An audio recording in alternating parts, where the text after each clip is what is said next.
Hello, everybody. Welcome to this evening's edition of Ask Mary Anything Within Reason.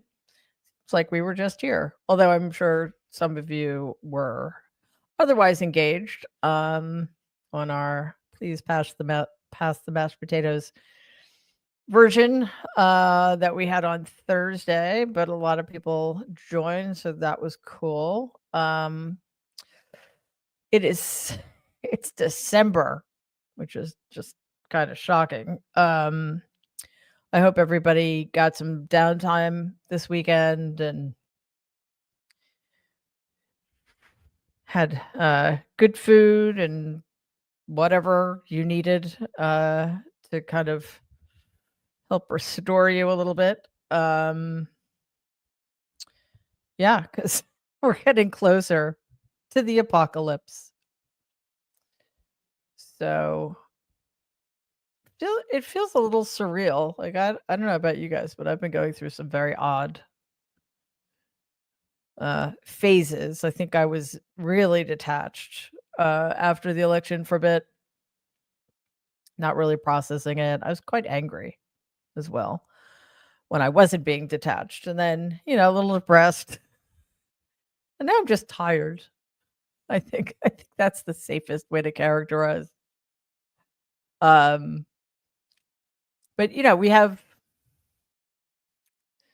50 something days, and I think it's this is where when we regroup, let's stay informed.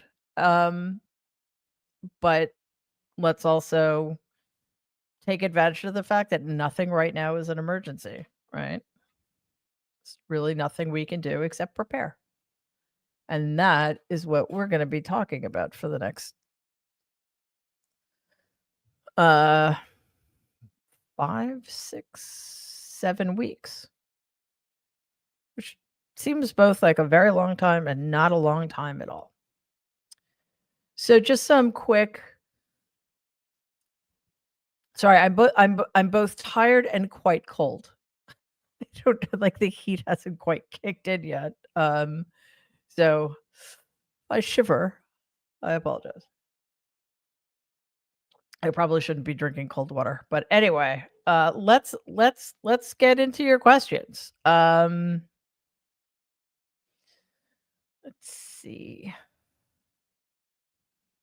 Not sure how.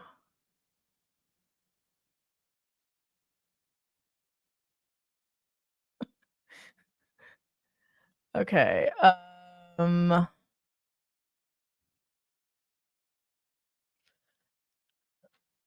Sorry, I'm just catching up. Let's start with the one that's not politics, okay?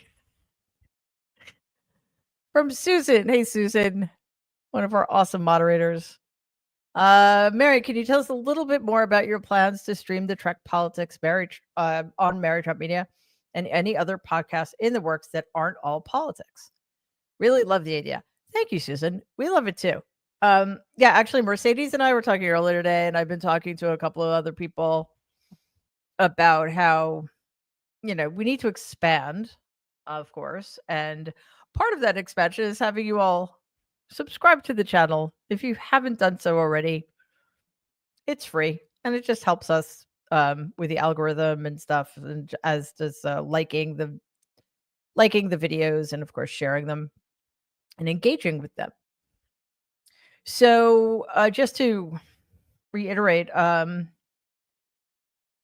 friend Bob Seska, who's a podcaster, he has an excellent podcast called the Bob Seska Show on Patreon. You should absolutely check it out. And I don't know, like we became friends probably when I was on his podcast in probably way back in 2020, but I'd been as had was the case with quite a few people. I'd already been listening to his podcast for a long time. So it was really cool. We got to know each other. We became friends, and we're both nerds. We're both he's quite honestly a bigger nerd than I am in this particular way, but we're both Star Trek people.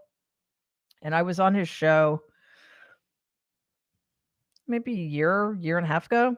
And towards the end of the show, as is our wont, we started talking about Star Trek and just about how so much of how prescient and ahead of its time Star Trek was. And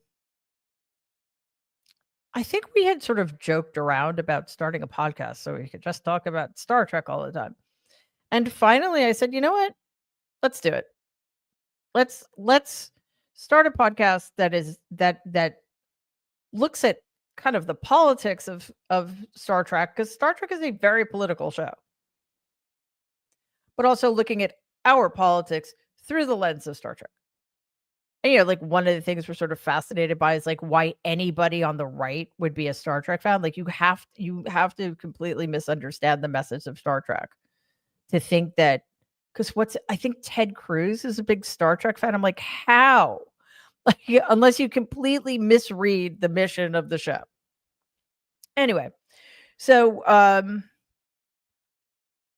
Bob's a graphic designer, and he came up with this amazing design for the show, and he's connected to a lot of Star Trek people, and, I knew a couple of people as well, and we just started, and I think the I don't know if we're gonna continue to do it this way, but we sort of picked an episode in advance, um, to kind of talk about whatever the issue was we wanted to discuss, and then we had a guest on, and we had amazing guests. We had Terry Matalas, who was the showrunner for Picard, the series.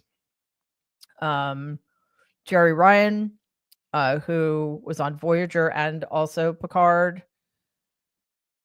Todd Stashwick, Kirk Acevedo,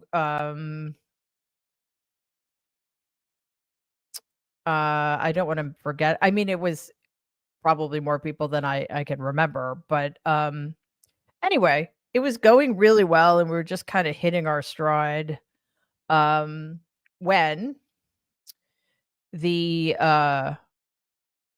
writer's strike happened. And just sort of like out of solidarity, we just decided, and also out of solidarity and practicality, because then the actors went on strike and actors couldn't discuss any shows anyway. But mostly it was out of solidarity. Did it make sense to put people in awkward situations? So we put it on hold, and then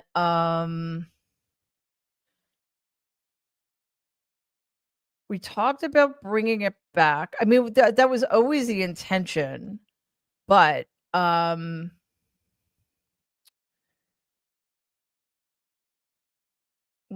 election happened. And obviously both of us are very um engaged with politics. Our shows revolve around politics, and we just didn't have the time. And then we got invited by Mark Altman to go to a Star Trek convention in Vegas, and I thought, okay, that'll be a great opportunity. And we were on a panel with Mary McDonnell from Battlestar Galactica, who's a friend of mine, Tim Russ, who also, by the way, was another guest on the show. We just had this amazing, amazing panel, and I ended up not being able to go, but I showed up virtually. And that's when we decided I feel like I'm rambling way too long about Star Trek. I apologize. It's just it's nice not to talk about the other stuff. So the short version of the story is in January, we're going to start up again. It's going to be video. It's going to be on the Mary Trump Media channel. Our last guest, the person who was supposed to be our guest before we had to go on hiatus, was Mary McDonnell. So hopefully Mary will be on. If not, we're talking to a bunch of people. So that is the plan. And I'm also I don't want to get into too much detail about this, because I'll let you know as it happens. But I'm starting a show in which I talk to artists about art. Musicians, actors, writers, directors, playwrights, poets, sculptors, painters, whatever. any artist who wants to come on and discuss their process and what art means and why art is so important as we head into America's first totalitarian regime. And yeah, I think way before the election, a few of us had talked about starting a I think we were calling it a post-apocalyptic book club, in which we're gonna just talk about novels that we liked that had nothing to do with politics or apocalypses. So, more and more of that will be happening, and we'll keep you posted. I'm very excited about it because I think, on the one hand, as I said, we need to be informed. We need to keep our eyes wide open, but we have to stay sane as well. There have to be other things. Donald is really good at making everything seem like a friggin' emergency. Well, the election was an emergency, and guess what? We blew it. So, every day of his administration is not gonna be an emergency. I mean, there will be bad things, but there are also just things we need to be prepared for. So, that's what, our goal is here. Um, Dr. Dip, first of all, thank you so much for your donation. So appreciated. Mary, will you tell us when it's time to run? Insofar as I can ascertain that, yes, of course. I'm just not sure I'll know ahead of time, but absolutely. My hope is we won't have to. But again, that's all part of the being prepared.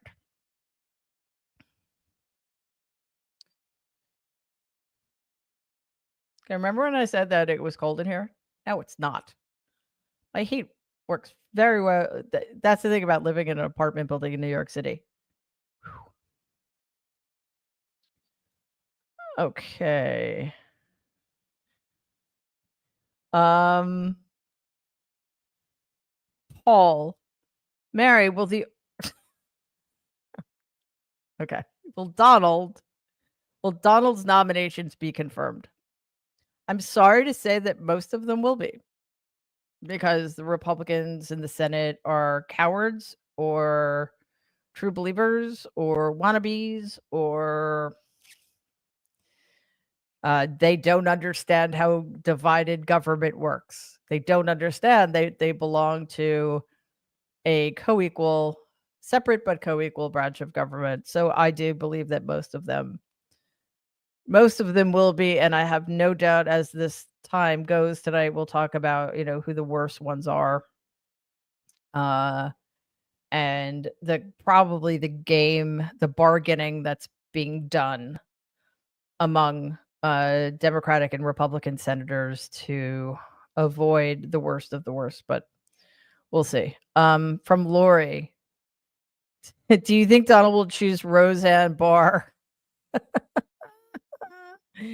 I do, because, well, she's so qualified. I don't know. I mean, maybe White House psychologist. What would Roseanne Barr be good at in this administration? Hmm. I mean, if anything, like he'll nominate her to be maybe he'll start a new government bureau just for her so she can go after. Did you know that she believes that Democrats are vampires? Yeah.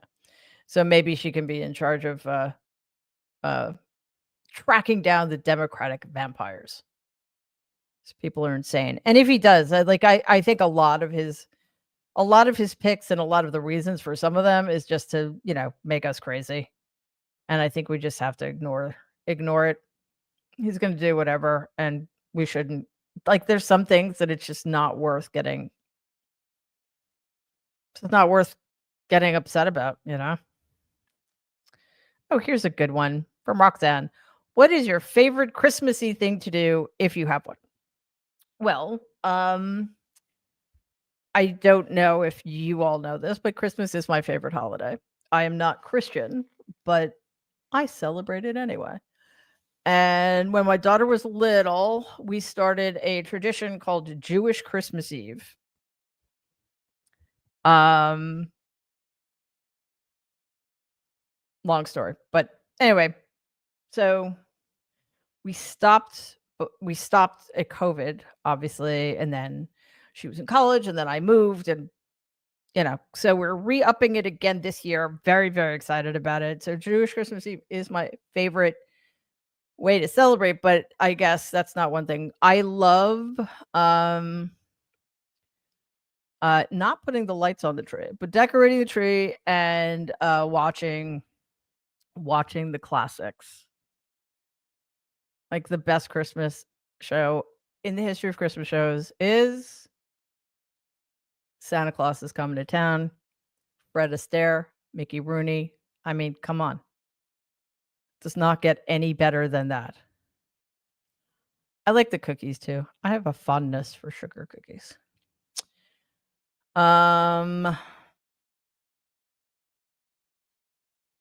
Okay. I think I'm going backwards. I think that's the problem. I'm scrolling the wrong way.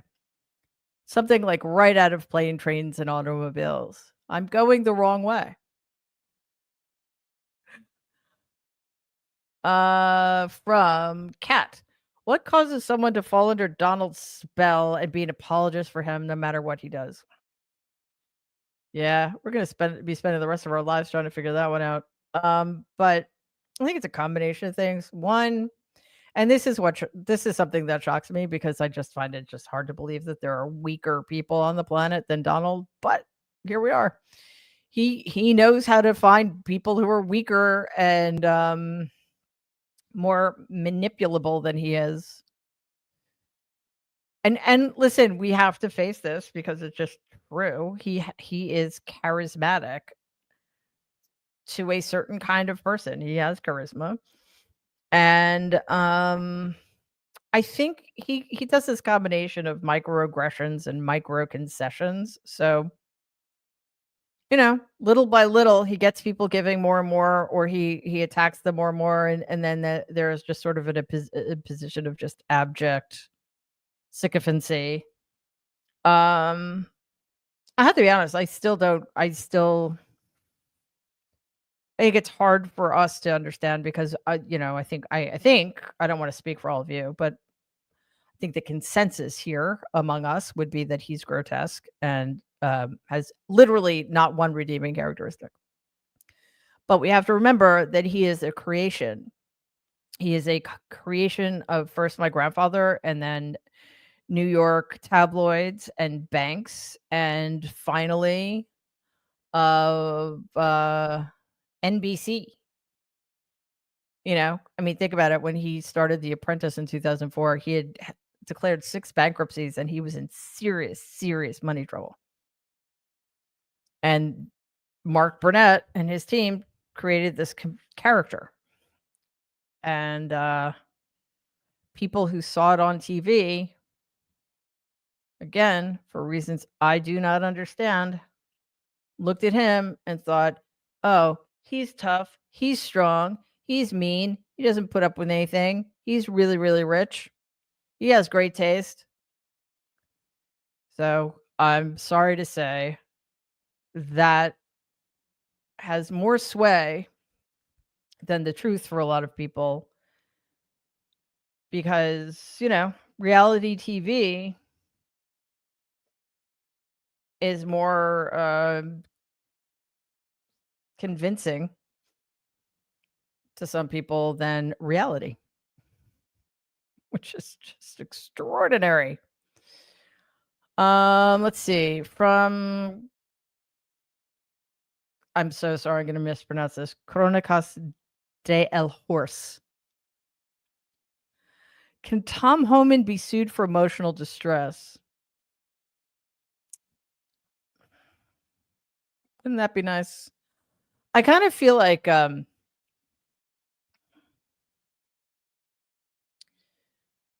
yeah, if only.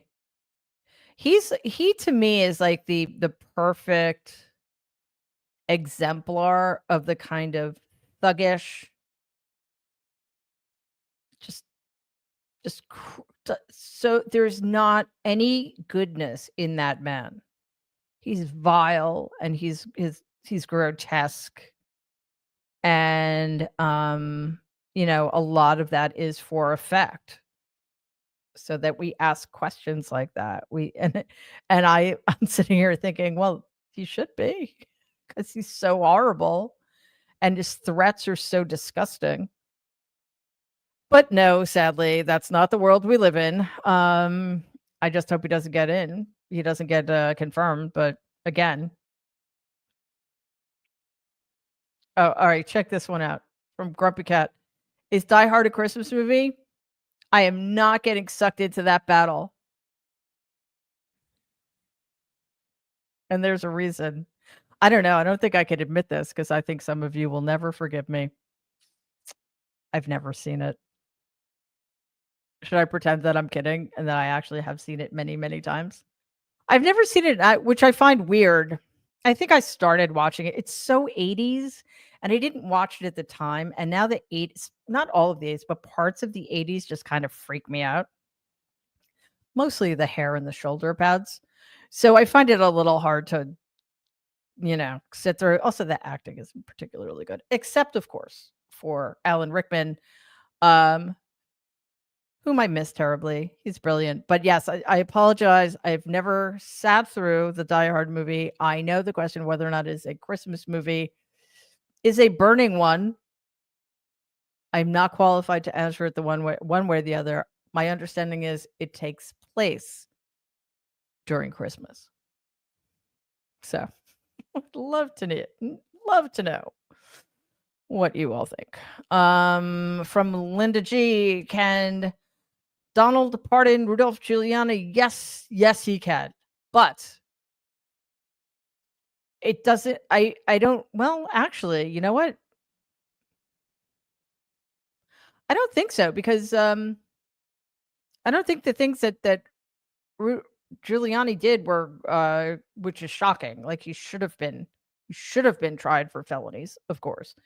But I think he was disbarred. Nothing Donald can do about that. And the thing with Ruby Freeman and Shea Moss was a civil case. So no.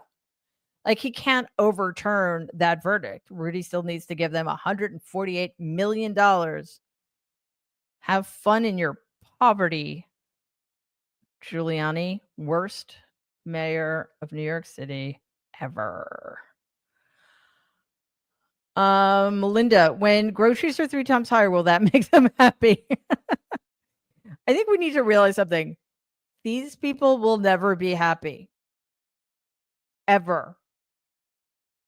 None of that. I mean, Donald isn't capable of being happy. It's all grievance all the time. Nothing will make them happy. It won't make them happy if 20 million immigrants are let out of the country. They won't be made happy if women are second-class citizens and have no rights, and they won't be happy if they're paying 5 times as much for groceries and can't afford to heat their homes. Nothing will make them happy. The opposite of those things will make them happy. It's just he tapped into something. I think what he tapped into was sort of the last gasp of the worst things about human beings that make the case that humans aren't viable as a species. Human evolution has a lot to answer for. Let's put it that way. So no, nothing will make them happy. I mean, you can see it, right? They won. And on social media platforms, they're just so mean. It's just incredible. It's like, take the win and move on. But they can't do that.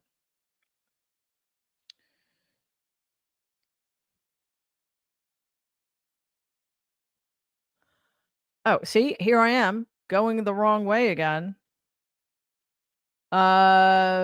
SFL, thank you so much for your donation, SFL. Very kind of you. Will Donald steal taxpayers' money? Like, yes. This is the whole scheme. Yeah, with a lot of cruelty and revenge thrown in, but mostly this is about robbing the treasury blind. I mean, do we seriously think that the Department of Governmental Efficiency that's being co-run by Vivek Ramaswamy and Elon Musk is to make certain departments or get rid of certain departments so that make certain departments more efficient or get rid of other departments so that they can take that money and use it for other governmental agencies? No. No, it's going right into their pockets, or I should say their offshore accounts. Whoops. That's weird. Aki, sorry if I'm mispronouncing that. And thank you so much. Very, very kind of you. You guys rock, I have to say.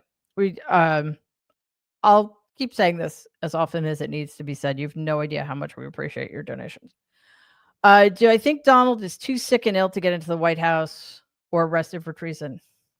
I mean, he is. But I mean, I don't know. Like, is he gonna make it into the White House? I don't know. He seems to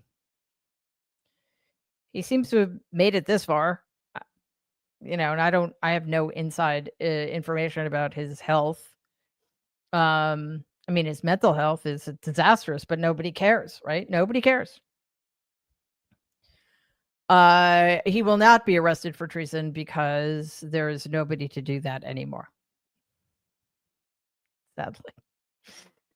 Hey, all right. Well, that was depressing. Let's find something that's a little less grim. Wow, a lot of these questions are kind of okay. I'm gonna torment you with another Star Trek question. Anti 52. Original Star Trek episode, The Trouble with Tribbles, rate 1, best, 10, worst. I'm going to assume, does that mean that The Trouble with Tribbles was either one of the best or one of the worst? I don't know what number to give it. There are 39 original Star Trek episodes, 39 episodes of the original Star Trek, the original series. And I think that The Trouble with Tribbles is one of the best episodes. I love that episode. I'm deeply fond of it. I would say it's a 2. Maybe, 1 3/4. Yeah, I love it. It's great. You had everything that you had Uhura singing and playing the lyre, humor, furry creatures that purr, Quadrotriticale, for God's sakes. Come on. Romulans, undercover, just sarcasm. Captain Kirk just being his sarcastic best. I mean, what more could one possibly ask?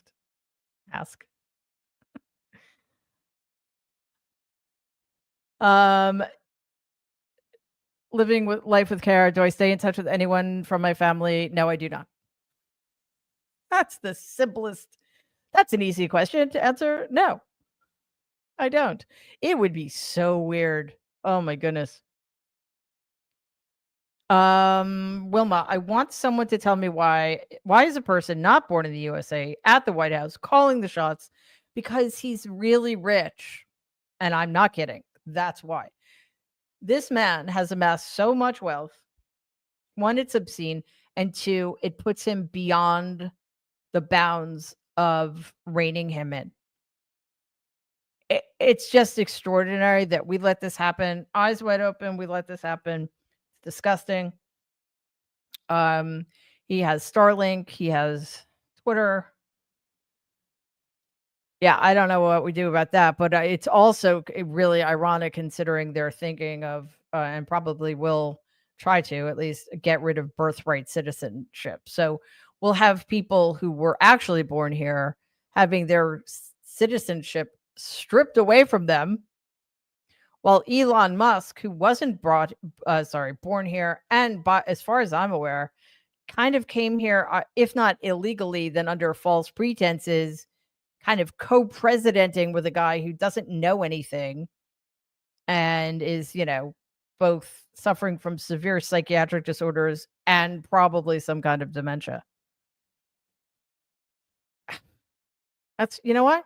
That's the Republican Party is just gonna let them do it.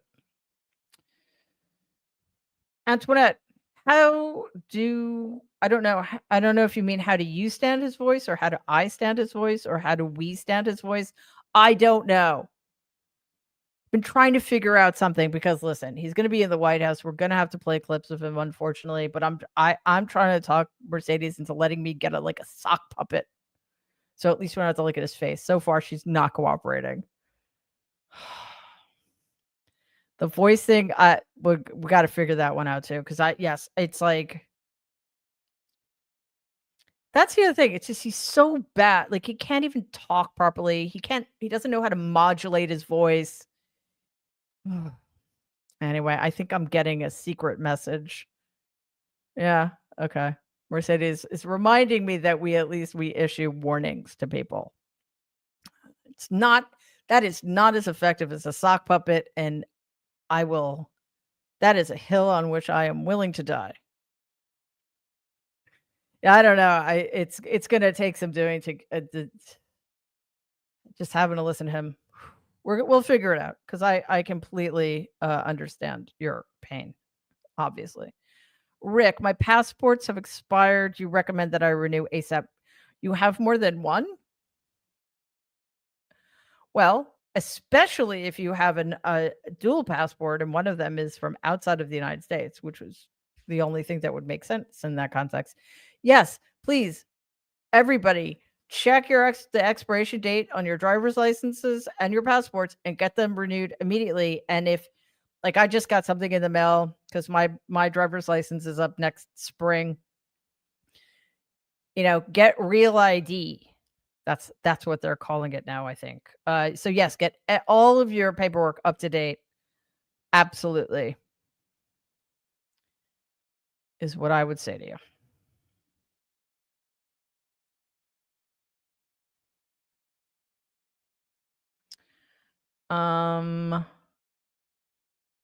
Lorianne, I just want to say thank you so much for your generosity. Okay. Edric, cool name. Mary, did you watch The Apprentice? I think you mean Apprentice. Don't you want to answer? It's okay. I would not watch if it's. Did you watch The Apprentice? I didn't. And also, Edric, thank you. That is very, very kind of you. And I'm telling you guys, this stuff goes a long, long way. So thank you. I didn't. I've never had, even when I was still part of the family, I had no interest in any of the business stuff. And by 2004, I had been disinherited. So I wasn't even in touch with any of them. And I don't know where I was like either in an airport lounge or a doctor's waiting room or something. And the apprentice was on. And I probably saw 2 minutes of it. And I found it so embarrassingly shoddy and bad that I think that was one of the reasons it just never made sense to me that people actually thought that it reflected well. And like, I thought it made him and his children look like such idiots. What do I know? Nothing, apparently. From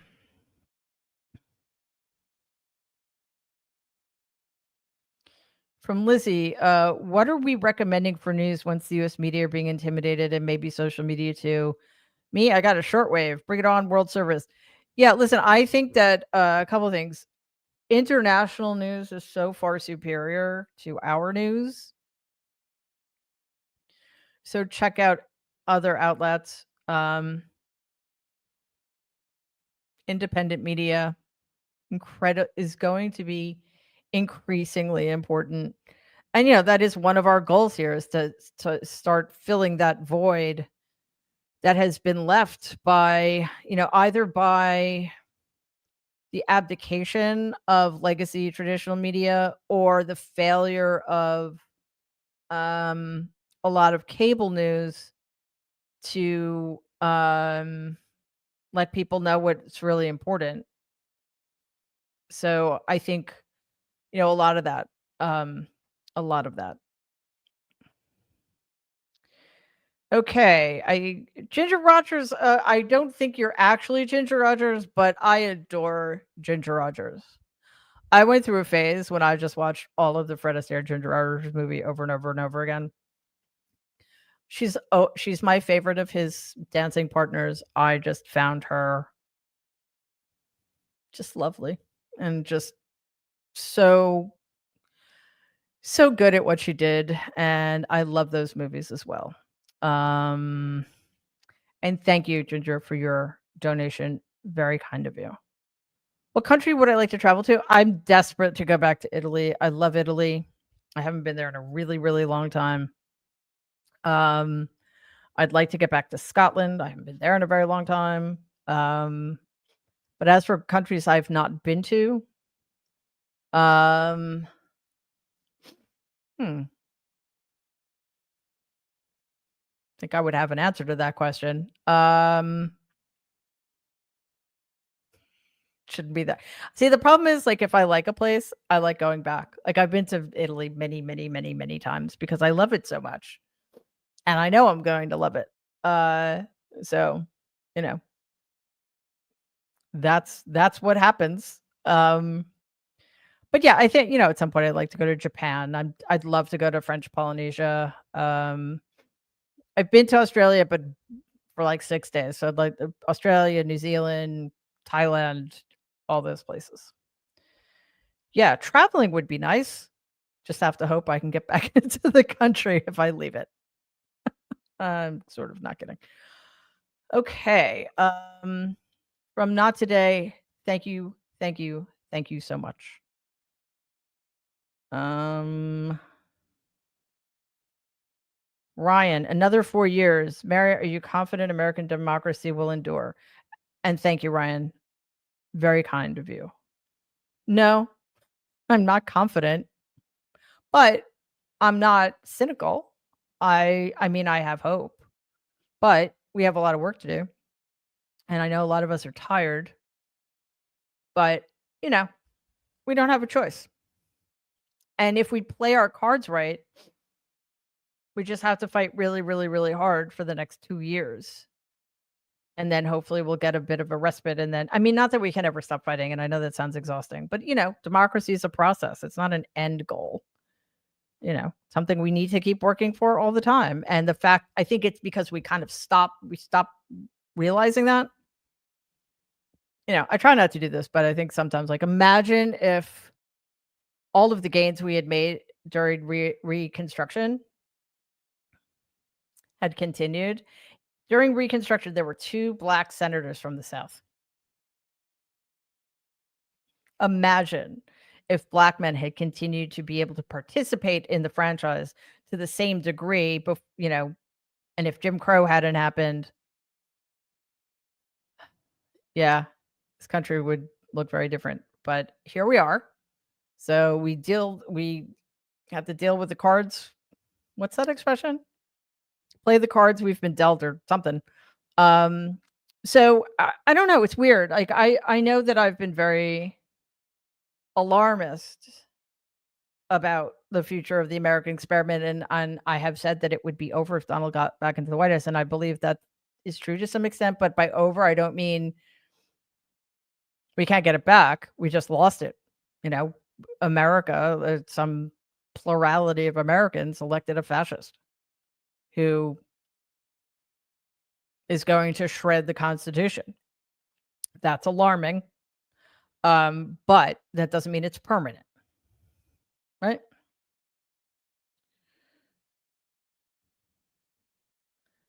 Okay. Charisse?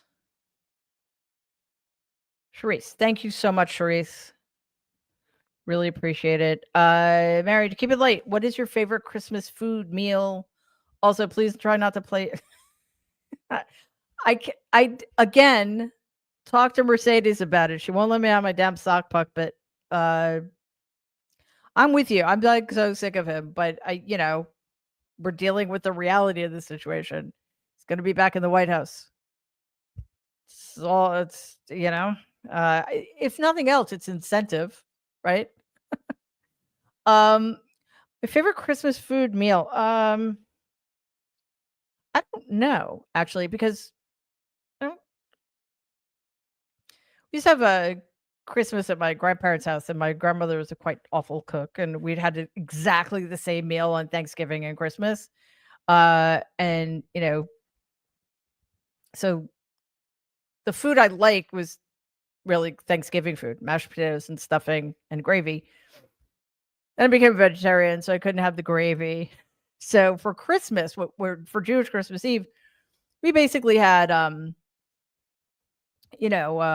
get, I'd make pasta and we'd have crudité and cheese and crackers, and I really like caviar, so I'd get a little caviar. So, nothing Christmassy per se, just a lot of really good food that people liked. Shrimp cocktail for the non-vegetarians among us, stuff like that. And thank you again for your very kind donation. Um, Robert, do you ever get stopped in foreign airport when they hear your name?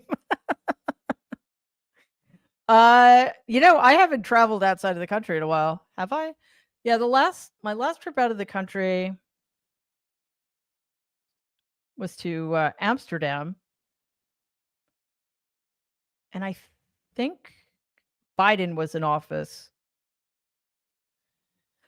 I've never had any problem. I mean, like once I think I was on standby and they called my name because I got in a seat and people looked at me funny. But I don't know. I don't think people particularly care or are paying attention. But no, I've never gotten stopped.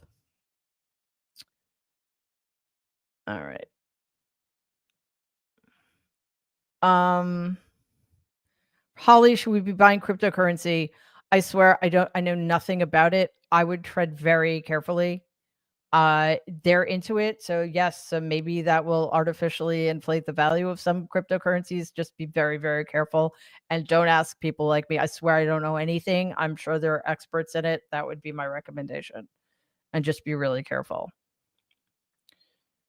Um, Thank you, Jim Con. Need a psychiatrist's opinion. How does someone become I am not a psychiatrist, I'm a psychologist, but I think, we'd probably have similar answers depending on said psychiatrist training. How does a person become a bully? Yeah, that's a very complicated reason, and it's not going to be the same for everybody. But the very, very short version is Donald became a bully because he was very neglected as a quite young child, like around 2.5, 3 years old. His mother was quite ill. My grandfather was a sociopath. Donald developed these very severe defense mechanisms to protect him from how all of the fear and the neglect. And whether or not he would have outgrown them, I don't know. But things like, just being disrespectful, being narcissistic, those were traits my grandfather came to value. And that's one explanation. He, got really good at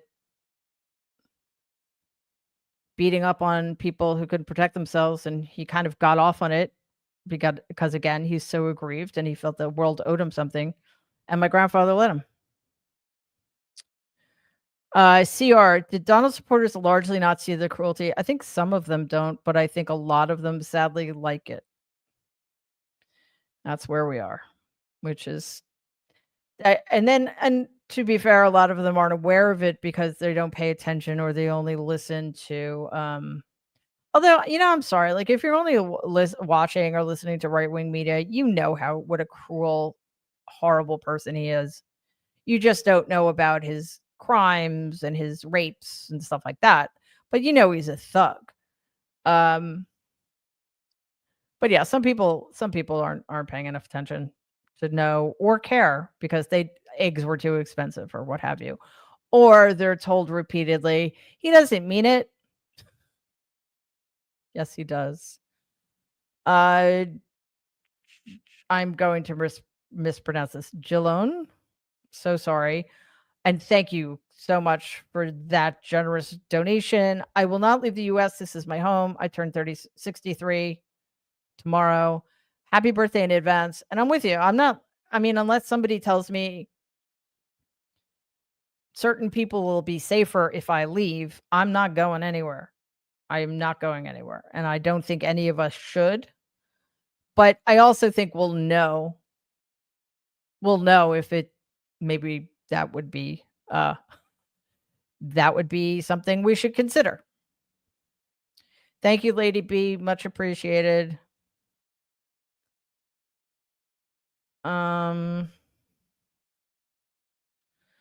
Okay, from Lizzie Beth. When you're ready for I am indeed ready for another non-political question. What do you like besides Trek? Doctor Who, Dune, anything? Never got into Doctor Who, honestly. I think that in terms of like classic science fiction, that's what I spent my childhood reading. So I thought the Dune movie, the newest incarnation of it, was really good. But I like the books. Um, I read everything by Isaac Asimov and Ray Bradbury and Herbert and Heinlein and Philip Jose Farmer, all those guys. But in terms of movies, Alien is one of my favorite movies ever. I'm embarrassed to tell you how many times I've seen it. The original one, the first one. So I'm trying to think of other sci-fi that I've been watching. And I can't think of it off the top of my head, but yeah, there's just a lot of great sci-fi out there. I started the new Dune series, can't remember what it's called, with Emily Watson and Olivia, can't remember her last name. And I don't know, it's okay. I didn't get that into it, but I'll give it a shot.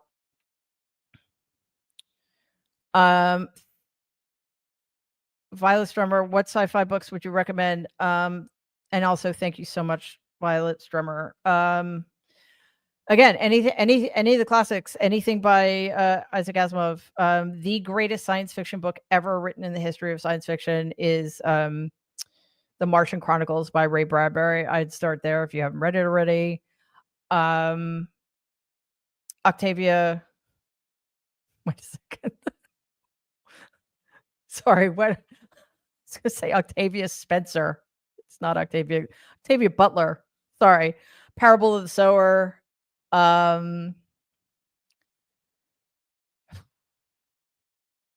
So many. Stations 11. More recently. Yeah.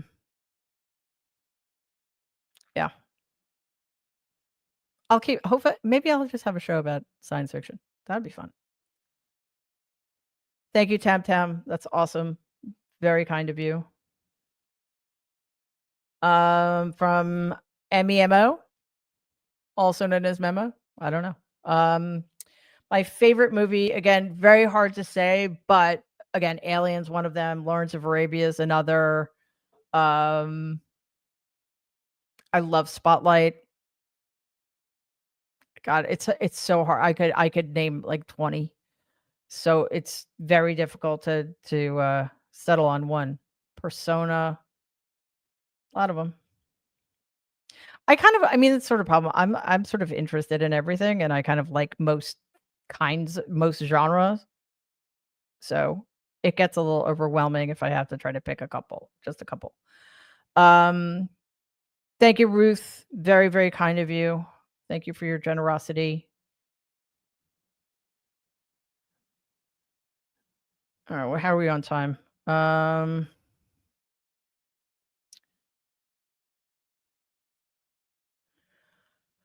Barbara, if you were to teach a psychology class about your uncle, what would it be called?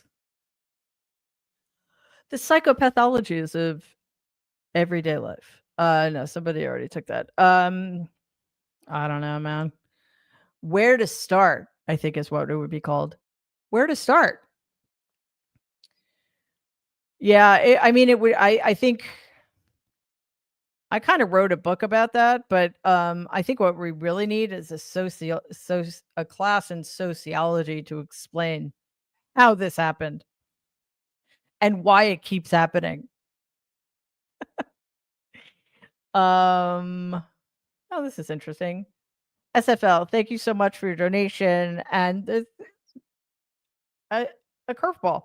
What style of furniture do you like? I like antiques, but I also think antiques have to be in the right context. Like where I live, the apartment I live in now, it's not an antique kind of apartment. I also like Scandinavian furniture, and sort of Italian modern, you know. So thank you. I mean, I don't know if Italian modern's a thing, but that's what my furniture is at the moment. Plus, I have a quite beautiful Scandinavian desk. All right, let me see if I'm make sure I'm not.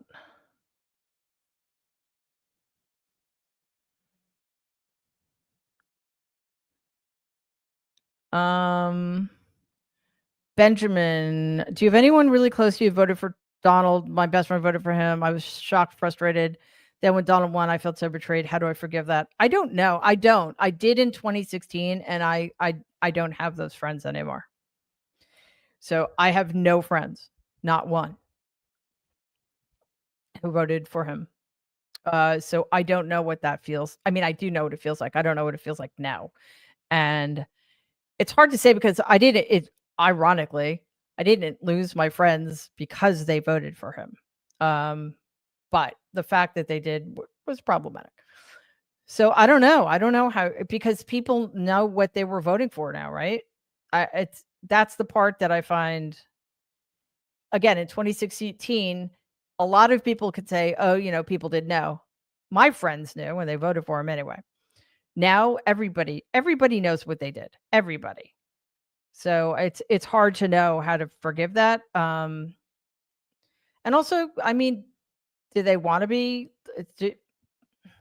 I guess I'd ask them how they feel. I'd be curious. From Ian, thank you so much. That is very generous of you. Do you think they'll eventually put people other than immigrants into their deportation camps? People who didn't vote for him, government. Yeah, I don't know. I'm sure if they can, they will. But I think that what they're going to find is that their plan is going to cause such enormous amounts of chaos and horror and backlash.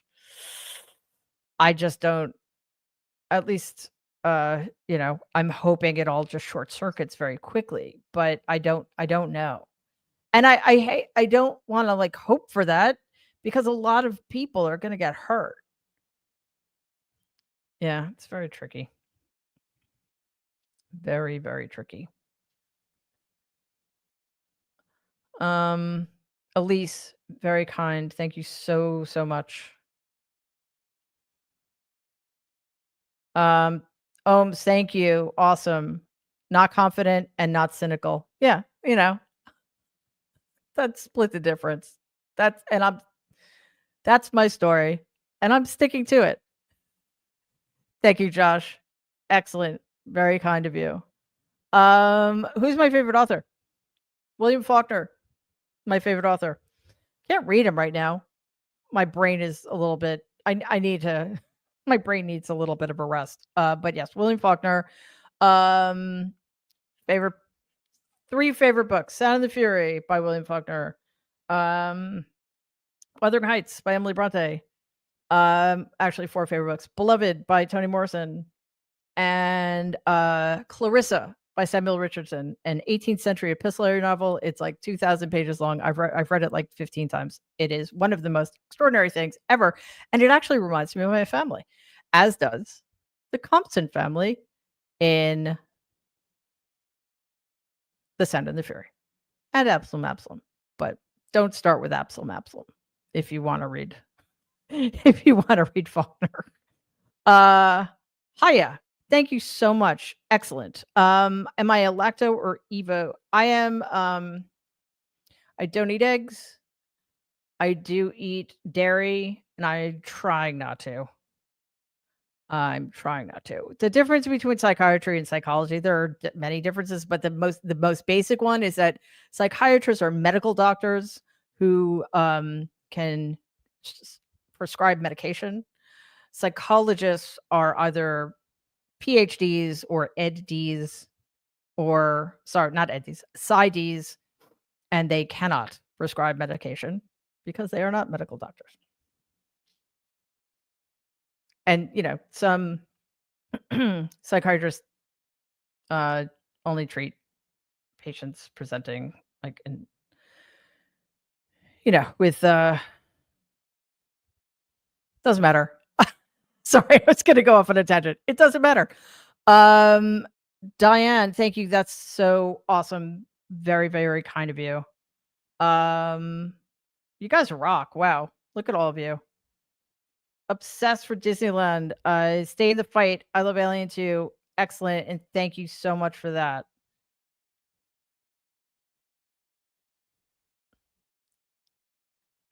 Thank you, Sergio. Yeah, Prometheus. I didn't have I seen it? Yes. Mm, I don't know. I don't like it when um sequels sort of reuse storylines, especially if they're not as good or better than the original ones. It's like covering a song, like covering a classic tune and just not doing anything with it that makes it worth having done the cover. You know what I mean?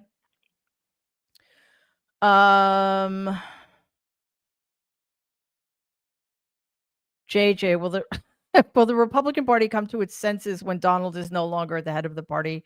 No. However, they'll stop winning and eventually they will come to their sense. And I don't know. I mean, coming to their senses is giving them way too much credit. Jana, thank you. Very, very kind of you.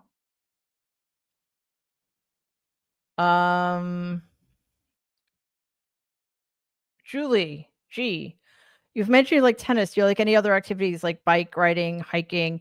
Yeah, I used to be into everything. When I was a kid, sailing and archery were my best sports, and I started doing shooting archery again a few years ago, and then COVID happened, which was a drag. So I'd love to get back into shooting archery. Um, so I like yes, yeah, everything. I like working out. I like being in nature. I love being in the sea, on the sea, under the sea. Um, yeah, everything, pretty much. Especially I like doing things I can get better at. That's sort of a important to me. Holy cow, Aida, very kind. You too, Dusk. Guys are really amazing. EG, thank you, thank you, thank you.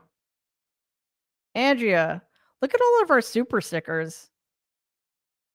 That's so cool. Lally's replacement. Thank you. Patricia, what documents should we update now besides passports? Like I said, any, driver's licenses, and thank you, Patricia. That's so awesome. Basically anything you need, make sure that your bank information is in order and all your credit cards are up to date, and anything you need to travel. And we should do that anyway, right? Like if you think you might want to go on a little trip, start getting your visa information in order. Can't hurt. Deborah, awesome. Thank you so much. Tracy, this is the last one for tonight. Do you still love sailing? I do still love sailing theoretically. I have not been sailing in a while. I last had I like rowing. If I would love to have a scull. And despite the fact that I live right near a river, there's no sculling here. It's very annoying. And they're but I did have a rowboat. I like rowing more than kayaking, but I like kayaking too. Sailing, it's really, really, really hard. But I could actually rent a sailboat not too far from me. So maybe this summer I'll start doing that again because sailing is one of the coolest things there is. Um, it's a little cold here now. Now it would be called frostbiting, which is something I didn't need to contend with when I was a child sailing in the summers on Cape Cod. Last one, Gina, thank you so much. Very, very kind. Oh, and you too, Denise. Seriously, you guys are awesome. Our super stickers, everybody donating, our awesome moderators, everybody who threw questions in the chat. I'm trying to get better at this. I swear. But I so appreciate your willingness to stay engaged. And as I said, we are working on things so we will have respites away from politics. So like we can stay up to date, but also have other content for you. So thanks for everything. Mercedes, thank you. We will see you back here. Well, videos tomorrow, obviously, but then we're live Tuesday at noon Eastern with the nerds. In the meantime, everybody, please stay safe and be kind. Take it easy. Have a good night.